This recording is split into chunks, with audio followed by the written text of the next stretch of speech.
Unit 9, Lesson 4, we're going to learn to solve rational equations. Rational equation is one where you have a rational function on each side of the equation, or you can have a function of rational functions on the sides.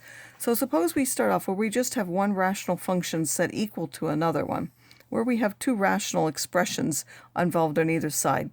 In this case, we can either cross-multiply, meaning numerator to denominator and numerator to denominator, or that's the same thing as multiplying by the least common denominator of both expressions. And then we'll solve and check for extraneous solutions. The solving might involve linear techniques or quadratic techniques. You could have higher polynomials, but in general, we're not going to look at such examples. So in the first example, we have 2x minus 3 over x plus 1 and x plus 6 equals x minus 2. We could consider this as cross-multiplying, or you could just say, since there's a denominator of x plus 1 and a denominator of x plus 3, we're really multiplying both sides by that. So when we multiply, say, this side by that, the x plus 1 will cancel, and I'll get x minus 2 times 2x minus 3, which is what we get when we look at it as cross-multiplying. Really, we're dividing by the least common denominator. When you do the same thing on the other side, of course, then the x minus 2 will cancel, and you'll be left with the x plus 1. Again, this is what you get by considering what we do, cross-multiplying. At any rate, you're going to end up with 2x minus 3 times x minus 2 and x plus 1 times x plus 6. We factor those out, and we get a quadratic on each side. Since it's a quadratic, we need to take everything to one side so that it's set equal to 0, and then solve that either by factoring or the quadratic formula.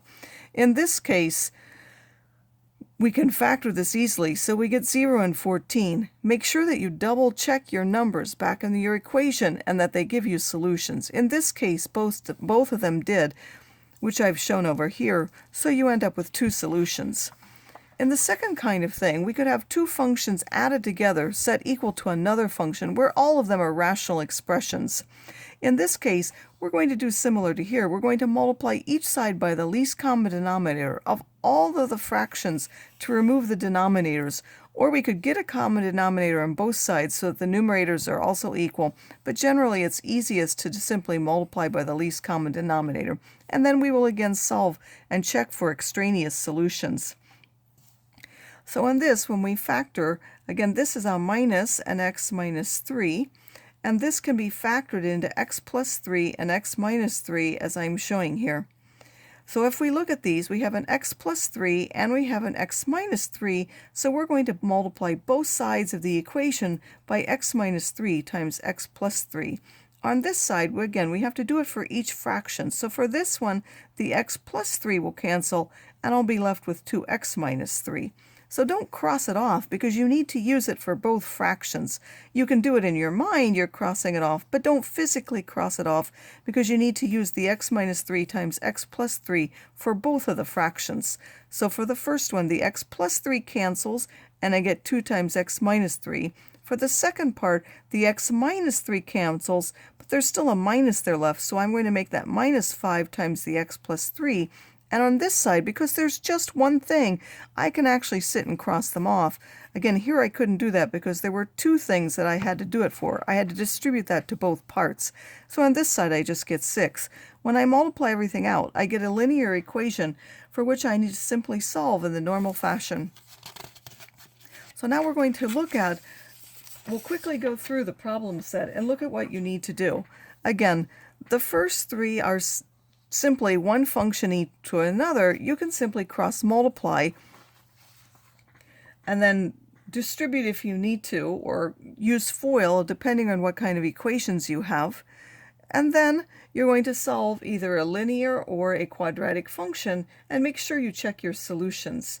In numbers 4 and 5, you can multiply by the least common denominator. In this one, make sure you factor this first. In general, it's somehow going to be related to the denominators. Now, it may not be exactly that, but generally it's at least one of those, if not both of them.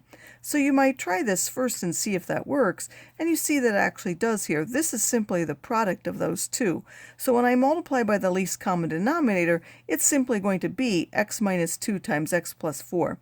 So your first step is to take and multiply both sides by x minus 2 and x minus 4, Remember that on this side, when you do that, don't cross them off physically because you need to use it for both parts.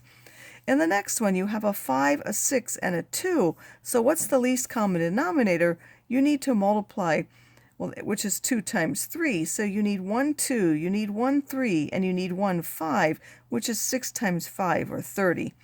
In this case, you're going to multiply both sides of the equation by 30. And then you're going to cancel, and again, don't cancel it out and say 5 and 30 give me 6, and then use 6 for both parts. Now in this one you'll get 6 times that, but in this one you'll get 5 times that. Make sure you don't cross off, but you do it for each part individually. You're going to continue that with the independent practice, looking at whether you have two things like this where you can simply cross multiply, or you have things like this where you need to use the least common denominator. So again, pay attention to that, and again, when you're factoring, there will usually be some factors in common, if not all of them.